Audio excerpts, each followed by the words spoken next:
नमो अरिहन्ताणं नमो सिद्धाणं नमो आयर्याणं नमो वज्रायाणं नमो योगे सर्वसाहुणं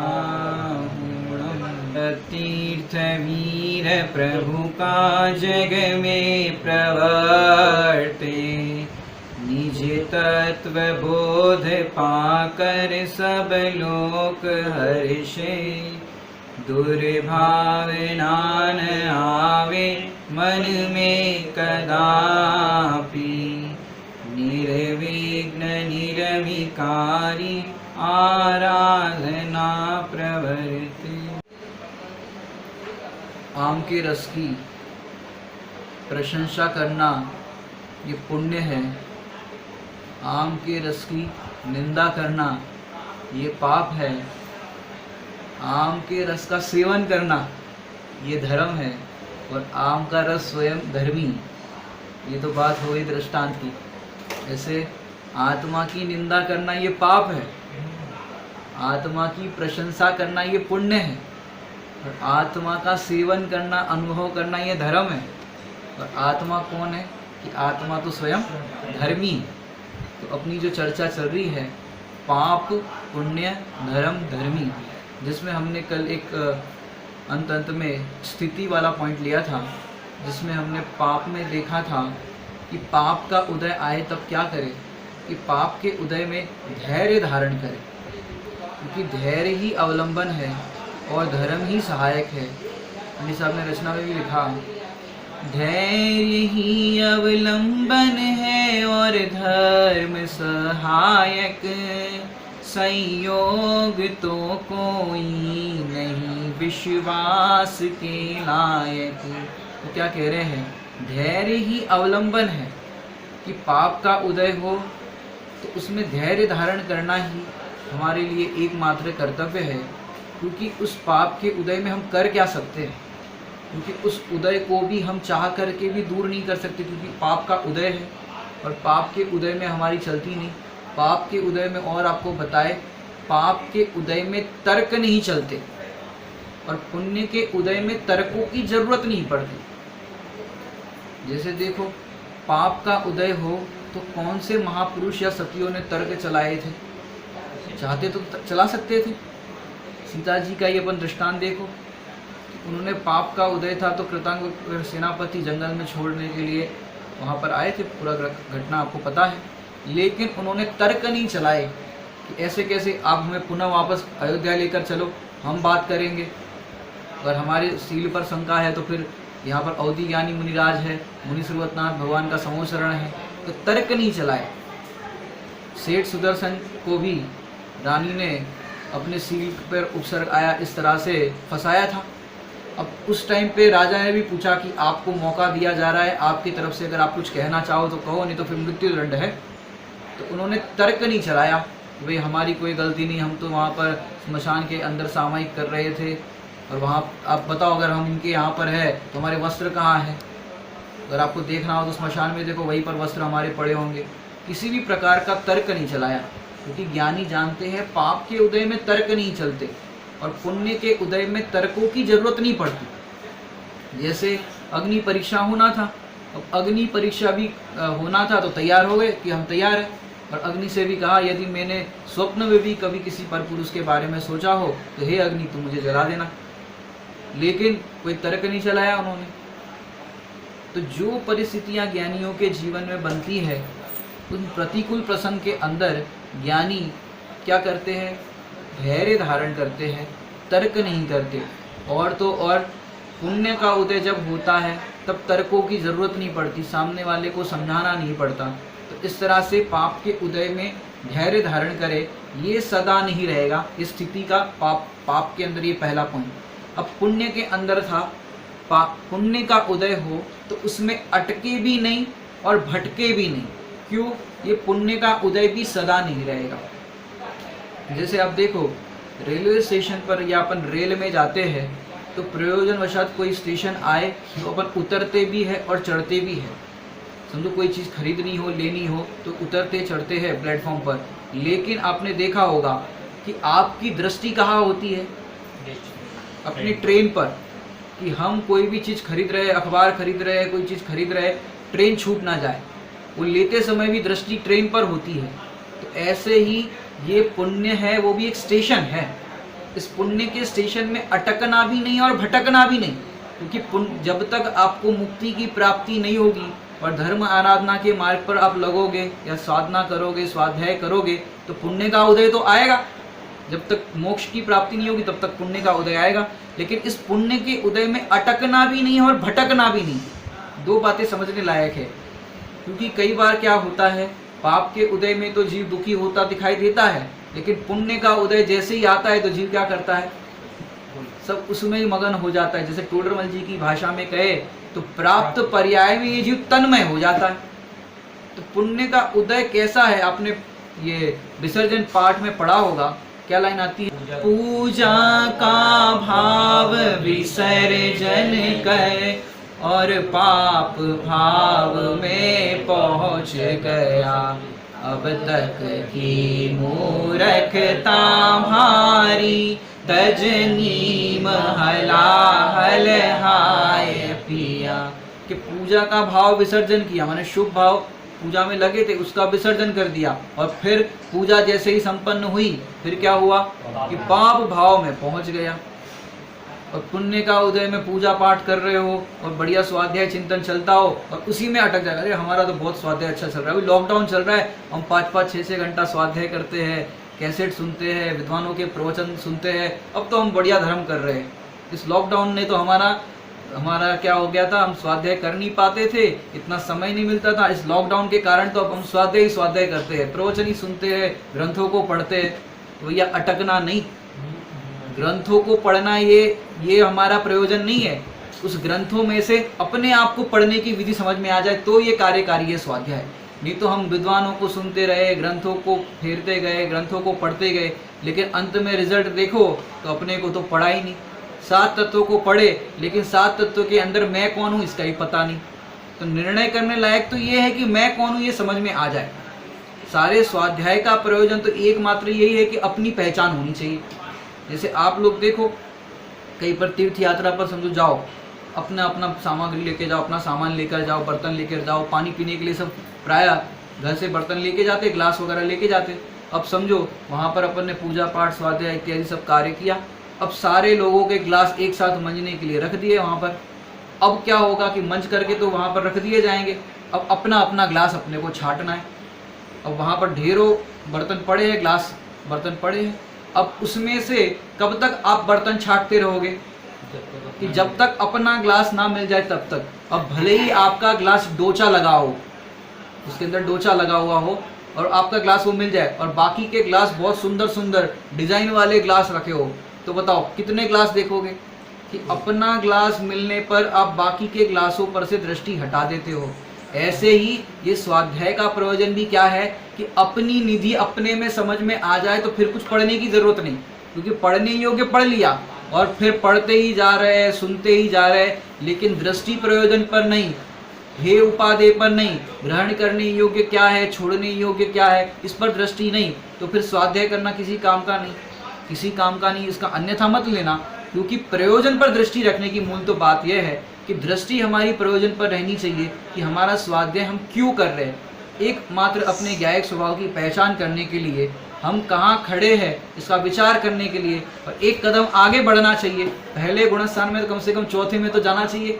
लॉकडाउन का सफर इस याद में आपका होना चाहिए कि हम लॉकडाउन के पहले मिथ्या दृष्टि थे और इस लॉकडाउन के अंदर हमको जो स्वाध्याय का अवसर मिला, इस स्वाध्याय के अवसर में हमने अपने आप की पहचान कर ली।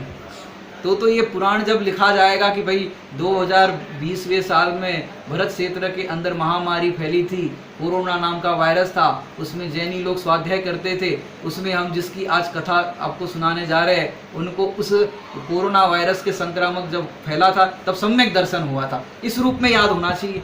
नहीं तो लोग तो भैया कोरोना के नाम पर कितनी अफवाहें फैलाना और कितने राग द्वेष की और विकता की बातें फैलाने में अपना समय बर्बाद कर देते हैं, लेकिन हमारा स्वाध्याय में उपयोग लगा है तो स्व को जाने तो हमारा सार्थक होगा। तो पुण्य के उदय में अटकना भी नहीं है और भटकना भी नहीं है। एक दृष्टांत देकर के आपको समझाएंगे अटकना और भटकना को। जैसे सोचो, रात को 2 बजे रेलवे स्टेशन पर एक महिला ट्रेन से उतरे और वो महिला गहनों से सजी हुई है, माने उसने बहुत सारे गहने पहने, माने माथे से लेकर के पूरे हार अंगूठी सब कुछ बहुत सारी चीज़ पहनी है। अब इतना सारा जेवर पहन करके वो स्टेशन पर उतरी और स्टेशन से जैसे ही बाहर आई, अब क्या होगा, रात को 2 बजे कोई आना जाना भी लोगों का होता नहीं। अब उस समय वो महिला ऐसे जेवर पहन करके उतरी तो क्या होगा, लूटने वाले तो आएंगे। अब 4 गुंडे आ गए। अब 4 गुंडों ने सोना चांदी और इतना सब कुछ देखा तो फटाफट चाकू दिखाया और चारों तरफ से उसको घेर लिया। जितने भी जेवर है फटाफट उतारो, हमें दे दो। तो वो चिल्लाने लगी, बचाओ बचाओ बचाओ। अब बचाओ बचाओ करेगी तो कहीं पुलिस भी ना आ जाए, कोई हो जाती तकलीफ। तो फिर उन 4 गुंडों ने तो उसको कह दिया कि आवाज़ मत निकालो, नहीं तो फिर तुम्हें जान से मार देंगे। उतने में देखा तो वहाँ पर 4 सूटेड बूटे अच्छे सज्जन जैसे लगने वाले लोग आ गए और उन 4 गुंडों की पिटाई करके भगा दिया वहाँ से। अब 4 जो लोग आए थे सज्जन जैसे लग रहे थे, उन्होंने खूब उसको डांटा कि इतनी रात को तुम्हें समझ में नहीं आता कि तुम इतने जेवर पहन करके इतनी रात को घूम रही हो, कह नहीं सकती अपने परिवार वालों से कि तुम्हें लेने के लिए आ जाए, और ऐसे इतना सोना पहन के आने की ज़रूरत क्या थी। इतना डांटा तो उसको, ये डांट रहे तो भी अच्छा लग रहा है, ये भाई मेरे हित के लिए डांट रहे, अच्छी बात कह रहे। और फिर कहाँ जाना है तुम्हें, मुझे फलानी जगह जाना है जैन मंदिर के पास, वहाँ छोड़ दो। तो उन्होंने कहा कि ठीक है, हमारी यहाँ पर गाड़ी है, अब बैठ जाओ। अब 4 लोग और वो महिला उस गाड़ी में बैठ गए। अब क्या हुआ कि अब उसको जाना था तो जैन मंदिर के पास, और वो लोग ने गाड़ी ऐसी तेज़ दौड़ाई कि पहुँचा दी शमशान के पास। और वहाँ पर जाकर के एक पुराना खंडर सा बिल्डिंग था, वहाँ पर जाकर के रोक दी। और उसने कहा भी भाई कहाँ ले जा रहे हो, कहाँ ले जा रहे हो। उसने बीच में रोका भी, लेकिन क्या करती अकेली महिला। और जैसे ही वहाँ पर पहुँचे और दरवाज़ा खोला गाड़ी का और बोला उतरो, देखा तो जिन 4 गुंडों को मारा था वही 4 गुंडे पहले से वहाँ पहुँचे हुए थे। क्या हुआ, ये उसको तो ये 4 सज्जन पुरुष अच्छे लग रहे थे कि भाई ये तो डांट रहे हैं, हमारे हित के लिए कह रहे हैं, भलाई के लिए कह रहे हैं, ये तो बहुत अच्छे हैं, बहुत अच्छे मिल गए। ये 4 गुंडों की पिटाई लगा के भी भगा दिया, हमको हमारे घर तक भी छोड़ रहे हैं, ये बहुत अच्छे हैं। ऐसे ये पुण्य भाव भी हमें कैसा लगता है, पाप भाव से छुड़ा करके पुण्य में आ जाता है। अब पुण्य में आने पर फिर हमें पुण्य भाव कैसा लगता है, ये बहुत बढ़िया है, हम तो पाप में पड़े थे, हम तो मोबाइल देखते थे, हम तो टीवी देखते थे, किताब में पढ़े थे, दुकानदारी धंधा व्यापार में लगे थे, ये लॉकडाउन का अवसर आ गया, हम स्वाध्याय में लग गए, तत्व चर्चा में लग गए। बहुत बढ़िया कि ये अटकना और भटकना नहीं, इसके अंदर जो बहुत बढ़िया लग रहा है, तो यही चीज़ आपको फिर पाप भाव में ले जाएगी। क्यों, हर अंतर मुहूर्त में पुण्य से पाप, पाप से पुण्य परिणाम बदलते रहते, और परिणाम बदलते देर नहीं लगती। ये पुण्य भाव भी सदा नहीं रहेगा, ये जो भी स्वाध्याय कर रहे हो वो भी सदा नहीं रहेगा, ये जो ग्रंथ पढ़ रहे हो, प्रवचन सुन रहे हो, ये भी सदा नहीं रहेगा, तत्व चिंतन कर रहे हो, ये भी सदा नहीं रहेगा। लेकिन इन सब करने में यदि आप निर्णय कर लोगे मैं गायक हूँ, मैं परमात्मा हूँ, ऐसा निर्णय कर लोगे, ये सदा रहेगा। निर्णय होता है 1 टाइम और उसकी अनुभूति रहती है लाइफ टाइम। लाइफ टाइम मतलब इतनी लाइफ का नहीं समझो, एक बार अनुभव कर लिया तो फिर ज़्यादा से ज़्यादा जीव किंचित न्यून अर्ध पुद्गल परावर्तन तक परिभ्रमण करेगा, मैक्सिमम बता रहा हूँ। लेकिन एक बार अनुभव कर लिया तो फिर ज़्यादा उसका संसार लंबा नहीं है।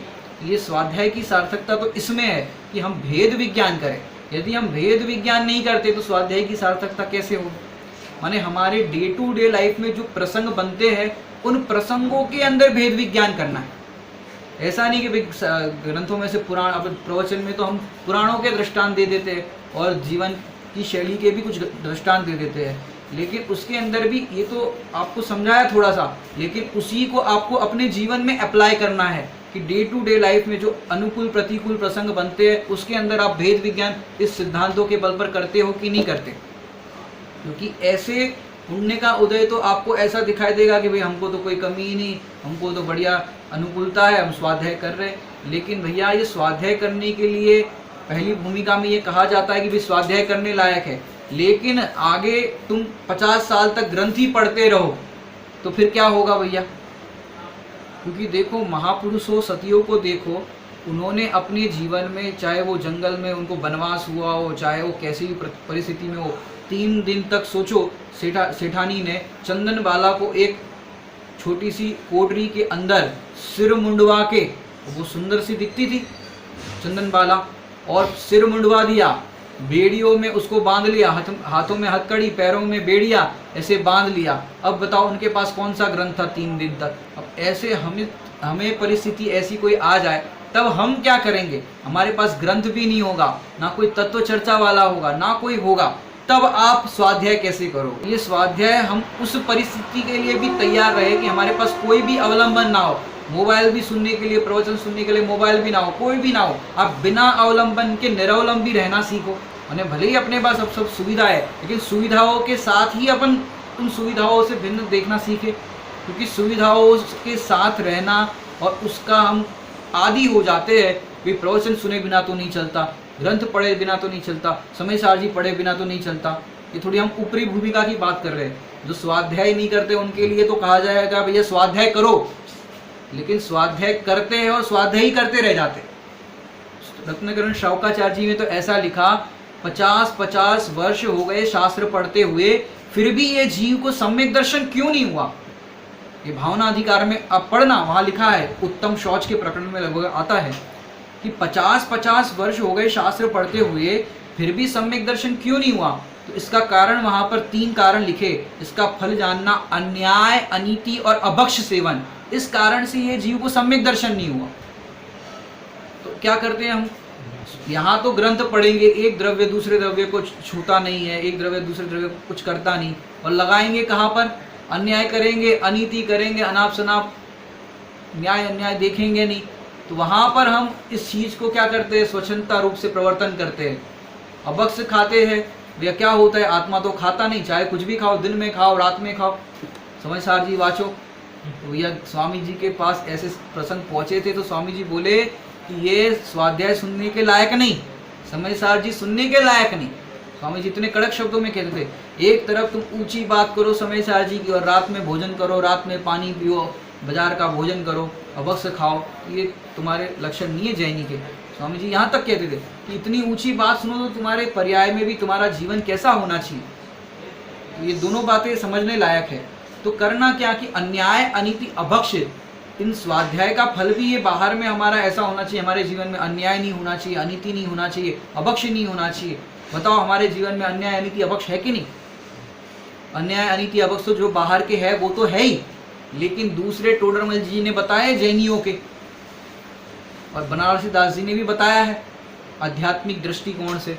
बाहर के जो व्यवहारिक कहे गए अन्याय, अनीति, अभक्ष, उसको तो जानना ही जानना, और स्वाध्याय करते हुए भी बनारसी दास जी ने लिखा, देह की मगनता ही यही मांस भकी को, कि तुम देह में मगन हो रहे हो, ये स्वाध्याय की क्रिया में, पूजा पाठ में मगन हो रहे हो कि मैंने पूजा की, मैंने स्वाध्याय किया, मैंने प्रक्षाल किया, मैंने ये शुद्ध भोजन खाया। तो इस तरह से तुम देह के लक्ष्य से सब कार्य कर रहे हो और देह में ही मगन हो रहे हो, तो कह रहे ये मांस भक्षण है। आध्यात्मिक दृष्टिकोण से बनारसी दास जी ने बताया। और भी उन्होंने सप्त व्यसन के पाप बताए, वो आप ग्रंथों में देखना। और टोडरमल जी ने बताया कि आप तो मेहनत रहना चाहता है, दोष कर्मादि को देता है, जिन आज्ञा माने तो ऐसी अनीति संभव है नहीं। अब टोडरमल जी ने स्वाध्याय वालों के लिए अनीति बताई। आप तो मेहनत रहना चाहता है, कैसे मेहनत रहना चाहता है? स्वाध्याय सुन करके मेहनत हो गया कि भाई मैं तो कुछ करने वाला नहीं हूँ, सब कर्म का उदय है, करना नहीं पढ़ के आया तो कर्म ही सब करता है, कर्म के कारण ही जीव दुखी होता है, असाता कर्म के कारण जीव दुखी होता है, साता कर्म के कारण जीव सुखी होता है। अब कर्णानुयुक्त पढ़ लिया, अब कर्णानुयुक्त पढ़ करके क्या लगता है भैया? ये लगता है कि भाई कर्म ही दुखी करता है, कर्म ही हैरान करता है, हम तो कुछ नहीं करते, हम तो कौन है? हम तो ज्ञाता दृष्टा है। तो ऐसा भी जो मानते हैं, ज्ञाता को जाने बिना, क्या कह रहे? ज्ञाता को जाने बिना ऐसा कहते हैं कि भाई हम तो ज्ञाता दृष्टा है और ये सब कर्म के कारण हो रहा है। तो ज्ञाता को जाने बिना कहे कि कर्म के कारण हो रहा है, तो कह रहे जिनाज्ञा माने तो ऐसी अनीति संभव नहीं। आप तो मेहनत रहना चाहता है, मतलब जैसे समझो बरसात ठंड के दिन हो तो घर में शाम के टाइम पे क्या बनेगा? ये भजिया बनेंगे, पकोड़े बनेंगे, ऐसी गर्मा गर्म चीज़ बनेगी। अब गर्मा गर्म चीज़ बन रही हो, ठंडा मौसम हो, तो फिर क्या करोगे? ये खाओ, मैंने भूख से भी ज़्यादा खा लिया आपने, अब रात को पेट दर्द करेगा, तो फिर क्या करोगे भैया? शास्त्र पढ़ते, शास्त्र में लिखा है ये पेट दर्द होता है, सिर दर्द होता है, ये किसके कारण होता है? असादा कर्म के कारण। आप तो मेहनत रहना चाहता है, खूब आसक्ति पूर्वक, गृद्धता पूर्वक खाना चाहता है, और फिर जब पेट दर्द करे, सिर दर्द करे तो किसके खाते में डालता है? कर्म के खाते में डालता है। तो कह रहे जिनाज्ञा माने तो ऐसी अनीति संभव है नहीं। ये भी एक अनीति है कि हम दूसरे के ऊपर दोष ढोलते हैं, इनके कारण दुखी है, पत्नी के कारण हैरान है, बच्चों के कारण हैरान है, पति के कारण हैरान है। तो कह रहे हैं जिनाज्ञा माने तो ऐसी अनीति संभव है नहीं। 221 नंबर का समय सारजी में कलश है, वहां पर लिखा कि जब तक ये जीव पर द्रव्य को अपने सुख दुख का कारण मानता है, तब तक ये जीव मोह नदी को पार नहीं कर सकता।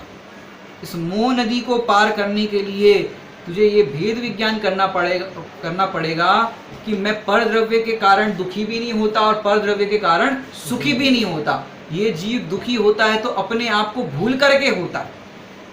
ये समझने लायक बात है। तो पुण्योदय में अटकना नहीं और भटकना भी नहीं। आपने देखा वो महिला, वो सज्जन पुरुष अच्छी अच्छी बातें कर रहे थे, डांट फटकार लगा रहे थे, तो भी अच्छे लग रहे थे, और फिर उसी में मगन होगी कि नहीं ये तो बहुत बढ़िया, ये तो बहुत बढ़िया। अब वही पुण्य का उदय कहाँ लेके गया? पाप में लेके गया। ऐसे ही हम इसमें अगर अटक गए तो जो हमने 2000 साधिक सागर का आपको रेशियो बताया था कि 30 पर्याय का पूरा हो जाएगा, तो सारा का सारा पुण्य कन्वर्टेड इनटू पाप, सीधा निगो जाना पड़ेगा, जहाँ से आए थे वहाँ जाना पड़ेगा, क्योंकि वो तो काल है। 30 पर्याय का मैक्सिमम काल ये 30 पर्याय में रह सकता है, तो 2000 साधिक सागर। यदि इतने टाइम के अंदर जो अपने को अवसर मिला है, सम्यक दर्शन नहीं किया, तो फिर निगोज जाओ अनंत काल के लिए। अब वहाँ से कब बाहर आओगे पता नहीं। इसलिए आज समय मिला है तो अपना काम कर लो। बहन श्री के वचनामृत में बहन श्री फरमाते थे क्या कि बिजली चमके और सुई का धागा पिरो लो। यानी आप सुई धागा लेकर के रहो, अंधेरा हो भले ही हो, लेकिन जैसे ही बिजली चमके सुई में धागा डाल दो। और सुई में धागा डालने पर क्या होगा? अष्टपाउड़ जी में गाथा थी उसके लिए, डोरा सहित सुई नहीं खोती, गिरे चाहे वन भ्रमण, संसार सागर पार हो जिन सूत्र के ज्ञायक श्रवण। कि जिन सूत्र के ज्ञायक श्रवण, सुई में धागा डाल दिया तो फिर क्या होगा कि वो सुई कहीं भी नहीं खोएगी। ऐसे तुमने अपना उपयोग में जोड़ दिया, अब ये उपयोग बाहर में कहीं नहीं भटकेगा। अपने उपयोग की संभाल करो। तो पुण्योदय में अटके भी नहीं और भटके भी नहीं। ये हो गया पुण्य के अंदर पॉइंट, स्थिति में। अब धर्म के अंदर और धर्मी के अंदर क्या कह रहे हैं? स्थिति में प्रकट होने पर सदा रहेगा। धर्म कैसा है कि जब प्रकट होगा तो सदा रहेगा, वो धर्म कभी भी विनष्ट नहीं जाएगा। एक बार धर्म प्रकट हो गया तो सदा रहेगा। वो फिर आप उपशम क्षोभशम वो मत लगाना। अभी तो ये बात मूल बतानी कि एक बार धर्म प्रकट हुआ, क्योंकि आचार्य देव ने भी ग्रंथों में जब सम्यक दर्शन की बात की, या समय सार जी जैसे अध्यात्म ग्रंथों में जब सम्यक दर्शन की बात की कि एक बार ये जीव सम्यक दर्शन प्रकट करेगा तो पुनः मिथ्यात्व को प्राप्त नहीं होगा। आश्रव अधिकार में तो ऐसा दृष्टांत दिया कि पक्व फल जिस तरह गिरता नहीं जुड़ता वृक्ष से, कि जैसे आम के पेड़ से आम नीचे गिरे तो फिर डंठल से पुनः नहीं जुड़ता, वो आम एक बार गिर गया तो। ऐसे ही एक बार जीव ने मिथ्यात्व का अभाव किया तो पुनः वो मिथ्यात्व रूप परिणमन नहीं जाएगा उसका। तो ऐसे ही यहाँ पर कह रहे हैं कि अपना उपयोग में जोड़ोगे तो फिर आपका उपयोग ज्ञेयों में भ्रमित नहीं होगा, अपने ज्ञायक में स्थिर हो जाएगा। तो धर्म सदा प्रकट रहेगा। ये धर्म के अंदर पॉइंट आया। अब धर्मी कैसा है कि स्वभाव रूप से सदा है। स्थिति बता रहे धर्मी की कि स्वभाव रूप से सदा है। सदा है मतलब कि बाहर से लाना नहीं है, उसमें कुछ करना नहीं, ना उसमें कुछ कमी है ना कुछ उसमें पूर्ति करना है। क्यों? सरल दृष्टांत देते हैं। शक्कर को मीठा करने के लिए क्या करना?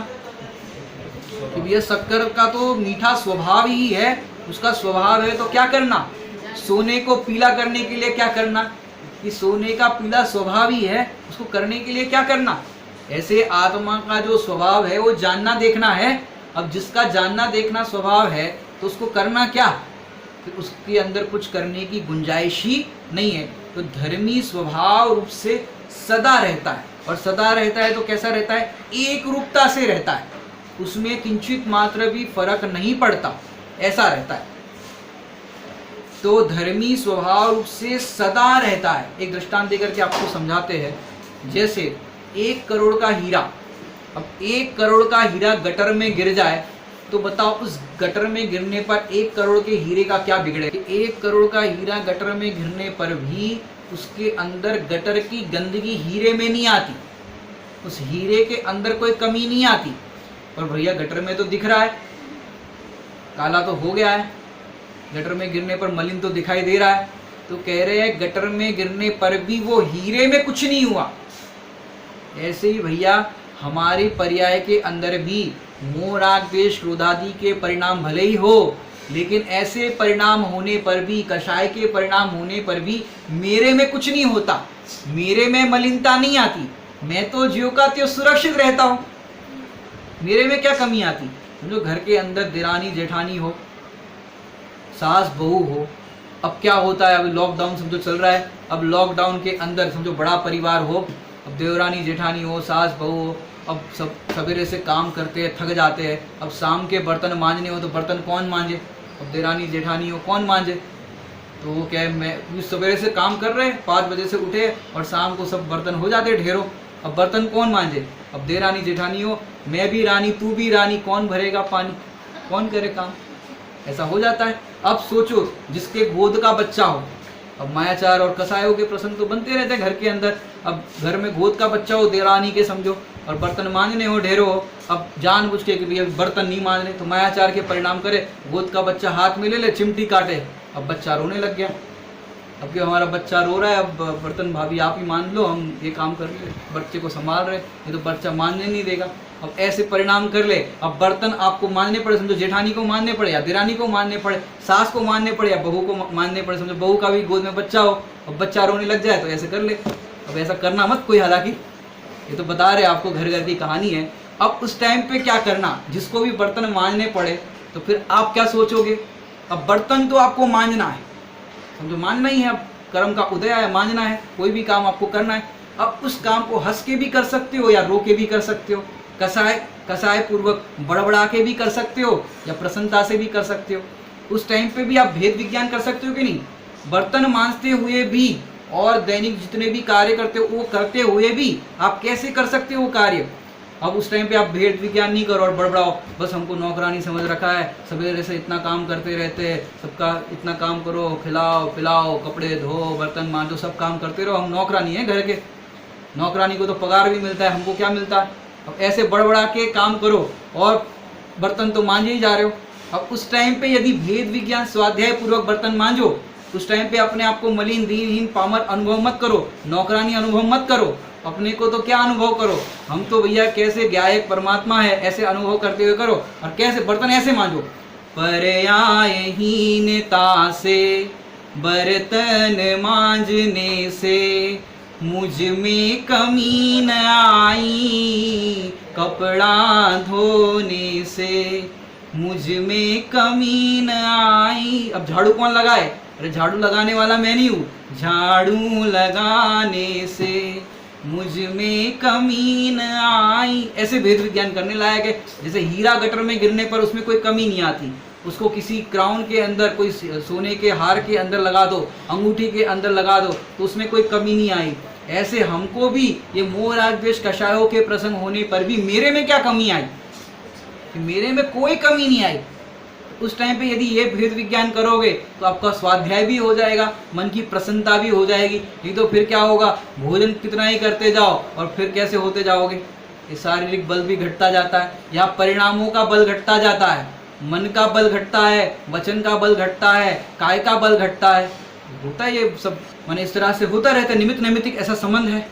तो हमें क्या करना चाहिए कि हर परिस्थिति के अंदर भेद विज्ञान करना चाहिए। मैं तो स्वभाव से सदा कैसा हूँ, मेरा स्वभाव तो सदा ज्यों का त्यों है, उसमें किंचित मात्र भी।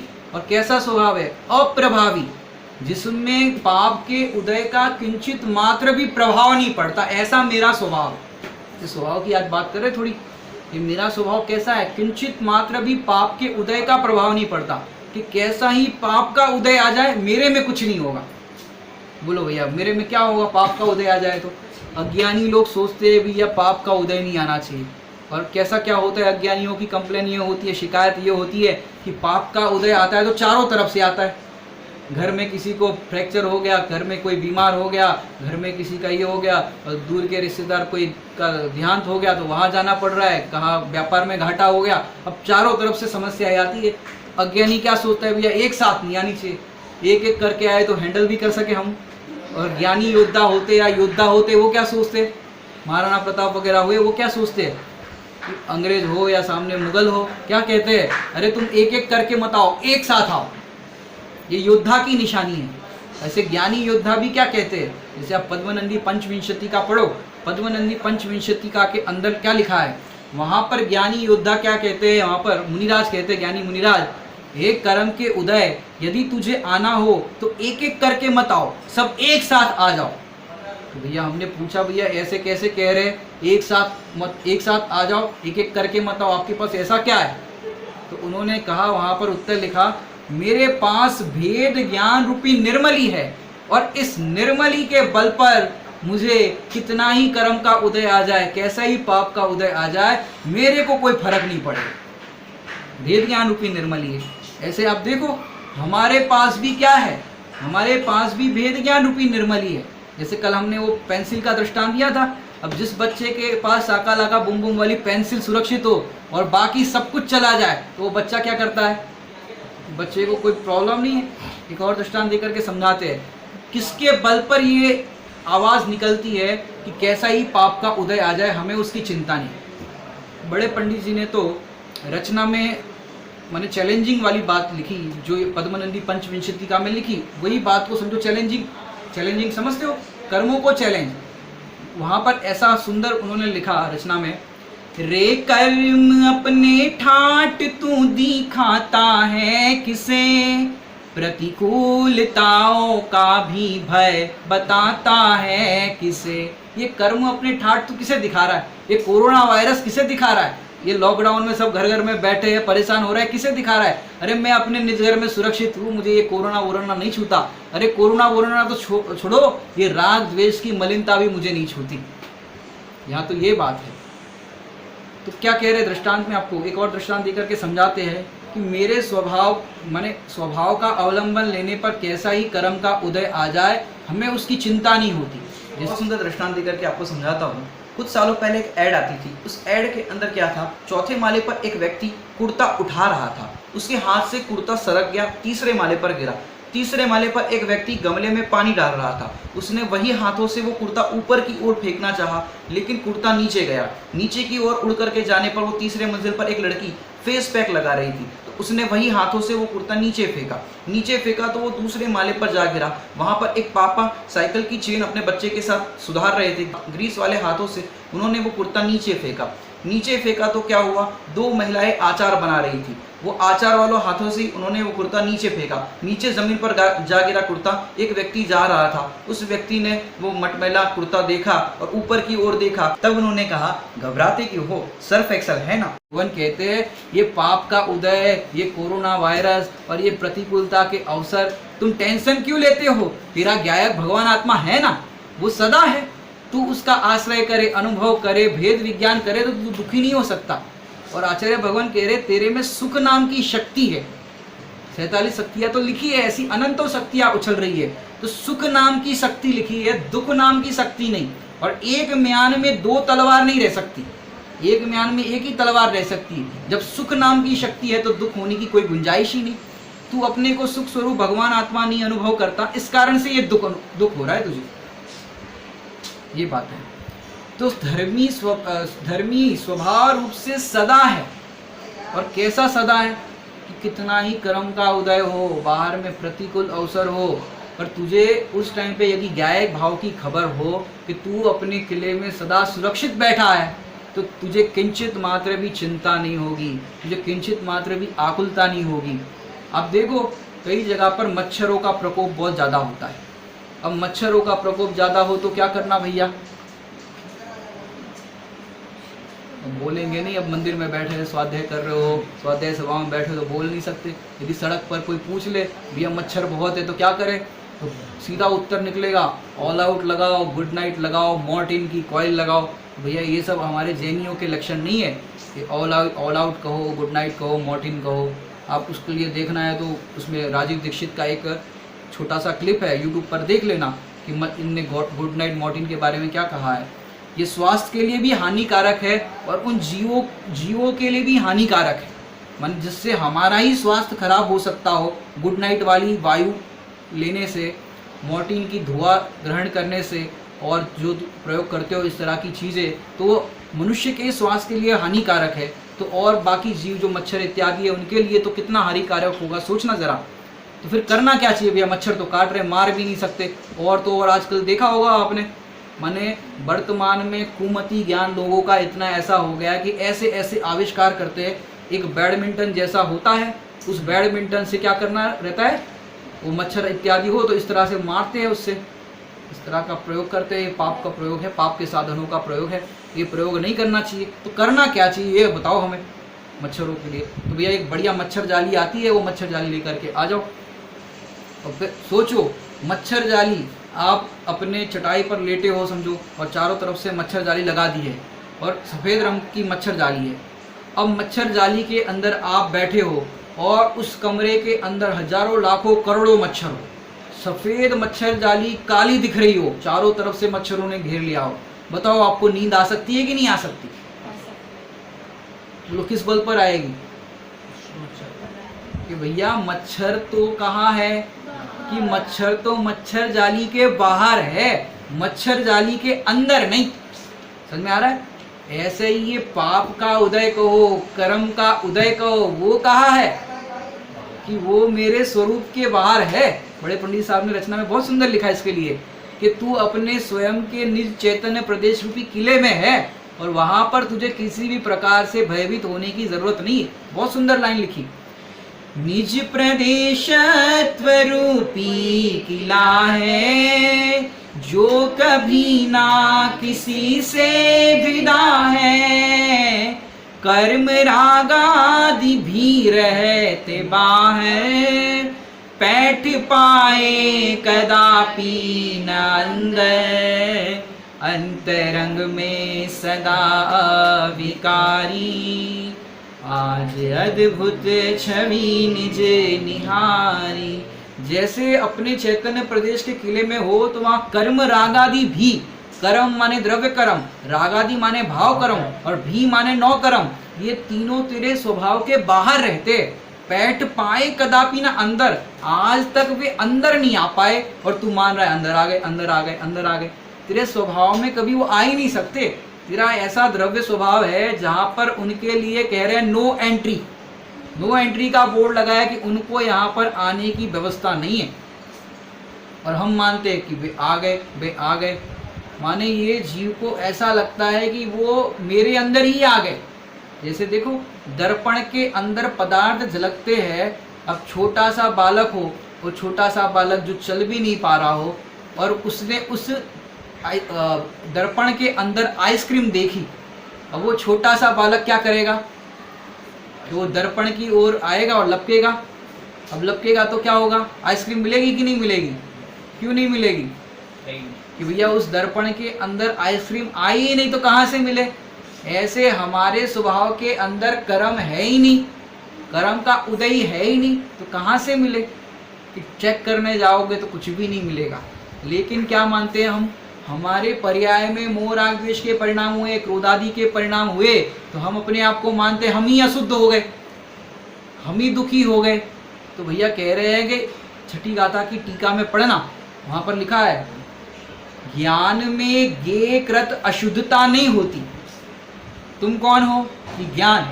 और ये तुम्हारे ज्ञान में जो कुछ भी झलक रहा है, मोह राग द्वेष परिणाम झलक रही है, ये क्या है? कि ये गे है। तो ज्ञान में गे झलकते तो है, लेकिन उसके कारण ज्ञान में गे कृत अशुद्धता नहीं होती। ज्ञान तो सदा ज्ञान रूप से ही रहता है। जो यहाँ पर धर्मी का पॉइंट चल रहा है ना, धर्मी में क्या पढ़ा, स्वभाव से सदा रहता है, उसमें किंचित मात्र भी फर्क नहीं पड़ता, वो तो ज्यों का त्यों सुरक्षित रहता है। तो ज्ञान में गे कृत अशुद्धता नहीं होती। जैसे देखो गांव में पुराने जमाने की बात करें तो टीवी वगैरह पहले हुआ नहीं करते थे। जब ये शुरू हुआ समझो रामायण सीरियल वगैरह, तब घर घर में टीवी आ गए थे और रामायण के नाम पर आ गए थे। अब पता नहीं क्या क्या चीज़ें टीवी में आने लगी, महाभारत और सब क्या क्या होने लगा, माने उसके कारण ही कितने पाप होने लगे। अब सोचो उस टाइम पे पहली बार गांव में किसी ने टीवी लाया, किसान को किसी फसल में फायदा हो गया, टीवी लेकर के आया। अब टीवी के अंदर उसने शेर देखा। अब क्या होगा, शेर देखा तो डर जाएगा, टीवी तुरंत बंद कर देगा, भैया शेर आ जाएगा तो फिर क्या होगा, मुझे खा लेगा, तो टीवी को बंद कर दिया। फिर उसने उस टीवी के अंदर आग देखी, तो आग, जैसे रामायण सीरियल चलता था वहाँ पर लंका दहन का प्रसंग आता है, अन्य रामायण के अंदर लौकिक में, तो वहाँ पर लंका दहन का प्रसंग चल रहा था, तो आग लग रही है। अब टीवी में जैसे ही आग देखी उसने फटाक से टीवी बंद कर दिया कि कहीं मेरी झोपड़ी ना जल जाए। अब फिर क्या करे, भैया शाम को टीवी ऑन करेंगे, अब सवेरे से आग लगी है तो शाम को टीवी ऑन करेंगे। अब शाम को भी टीवी ऑन करने के लिए उसने मग्गा और बाल्टी भर के रखी कि कदाचित आग लग गई तो फिर मग्गा बाल्टी से पानी डाल देंगे। और जैसे ही टीवी को ऑन किया शाम को, अब पूरे दिन तो रामायण चलेगी नहीं, लंका दहन का चलेगा नहीं, तो शाम को देखा तो कहीं पर बाढ़ आ गई थी, तो बाढ़ का दृश्य दिखा रहे थे, तो फटाक से फिर से टीवी बंद कर दिया कि अब बाढ़ आ रही है, पानी आ जाएगा तो मेरी झोपड़ी बह जाएगी। तो उसने सोचा कि अब एक काम करता हूँ, बाल्टी और मग्गा खाली करते हैं, अब बाढ़ आ गई तो उलीचने के लिए चाहिए, अब उलीचने के लिए उसने बाल्टी मग्गा खाली कर दिए। और फिर चालू किया तो बॉम्ब ब्लास्ट का दृश्य, आग लग रही है उसका दृश्य, फिर से टीवी बंद कर दिया। अब वो दुकानदार के पास गया, अब दुकानदार को बताया कि भैया कैसी आफत दे दी हमें, कि परेशान हो गए हम इससे। अब बताओ दुकानदार क्या करेगा, टीवी बदली करके देगा कि उसका दिमाग का जो स्क्रू ढीला हो गया उसको टाइट करेगा, क्या करेगा। कि ऐसे ही ये जीव उस किसान की तरह ही, अब उसको क्या किया, किसान को दुकानदार ने वहाँ पर बोला कि भैया देखो टीवी ऑन करके हम दिखाते हैं लेकिन हमारी दुकान में कुछ नहीं होगा ना हमें कुछ होगा, बोले पहले मैं दुकान के बाहर खड़ा हो जाता हूँ, बाकी तुम्हारी तुम जानो। अब उसने टीवी में ऑन करके सब दृश्य दिखाए, आग का दृश्य दिखाया, बाढ़ का दृश्य दिखाया, तमाम शेर आदि का भी दृश्य दिखाया। अब बोलो कुछ हुआ, और फिर बाढ़ का दृश्य भी दिखाया, और स्क्रू खोल करके पीछे से दिखाया कि टीवी के पीछे, आजकल के टीवी ऐसे आते खोले कहाँ, ऐसे फ्लैट होते हैं, पुराने टीवी तो ऐसे पीछे से आते थे, खोल भी सकते थे, आजकल के तो ऐसे स्क्रीन ही होती है, दीवार में घुस जाती। अब उसको बताया पीछे से स्क्रू खोल करके, बताओ इसमें पानी आया कि नहीं आया, आग लगी तो धुआं आया कि नहीं आया, कि नहीं आया। इसका मतलब क्या हुआ, ये टीवी में जो कुछ भी झलकता है वो हमारे में या हमारे घर में नहीं आता, उसको ये समझ में आ गया। अब वो प्रसन्नता से घर पर टीवी लेकर के आया, माने सम्यक दर्शन उसको हो गया। ऐसे ही हमको बताया आचार्य देव ने कि भैया तुम मान रहे हो, अरे क्रोध झलक गया, अबे मान झलक गया, कसाई हो गई, हमारा मूड खराब हो गया, हमारा दिमाग खराब हो गया। अब बता रहे आचार्य भगवान तुम हमारे पास आओ, जैसे वो टीवी वाले के पास गया, तो जिसका जो विशेषज्ञ होता है उसके पास जाना पड़ता है।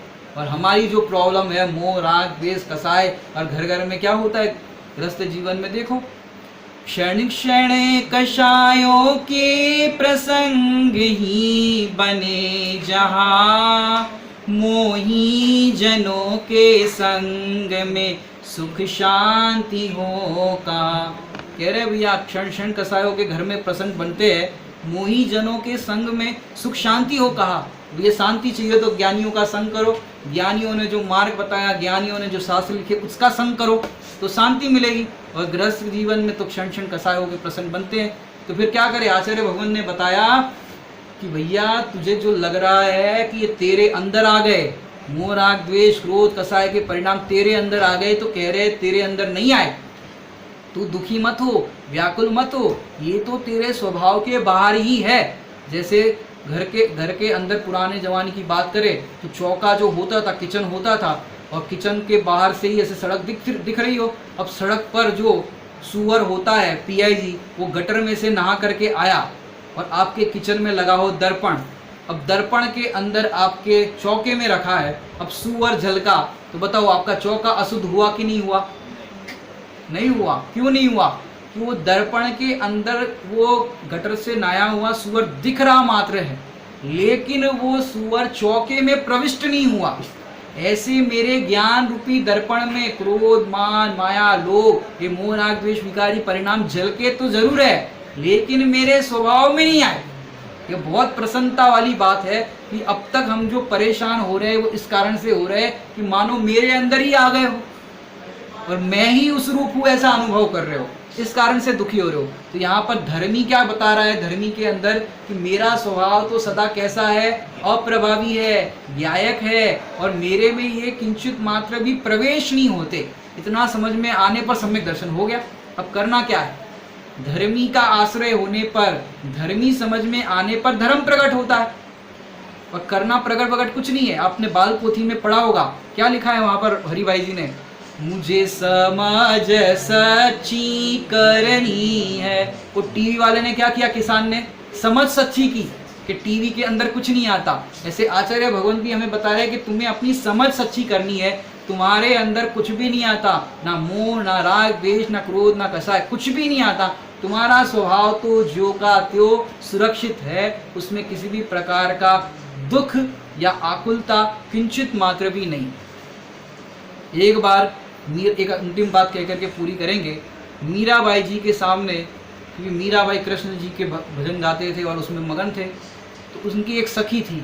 उस सखी ने कहा, मीराबाई जी, बाई जी कहते थे, बाई जी आप तो कृष्ण की भक्ति में ऐसे तल्लीन हो गए हो कि आप अपने श्रृंगार आदि कार्य भी नहीं करते, ना अपने बाल बनाते हो, ना कुछ करते हो। अब कुछ तो किया करो।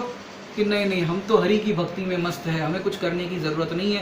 तो उन्होंने कहा कोई बात नहीं, आप कुछ नहीं करो तो कम से कम अपने आँखों में काजल तो लगा दो, कुछ श्रृंगार नहीं करो तो कम से कम काजल तो लगा दो। तो मीराबाई जी ने उत्तर दिया, मेरी आँखों में कृष्ण बसे है, काजल के लिए स्थान नहीं। ऐसे ज्ञानी कहते हैं मेरे ज्ञान में गायक बसा है, गेयों के लिए स्थान नहीं। ऐसे हम सब अपनी दृष्टि हमारे ज्ञान में, क्योंकि धन्य वे नहीं जिनके आत्मा में ज्ञान है, धन्य तो वे है जिनके ज्ञान में आत्मा है, अर्थात ज्ञान में गायक है। इस तरह से हमने आज की बात पूरी की। इसकी विशेष चर्चा कल करेंगे। ओम नमः।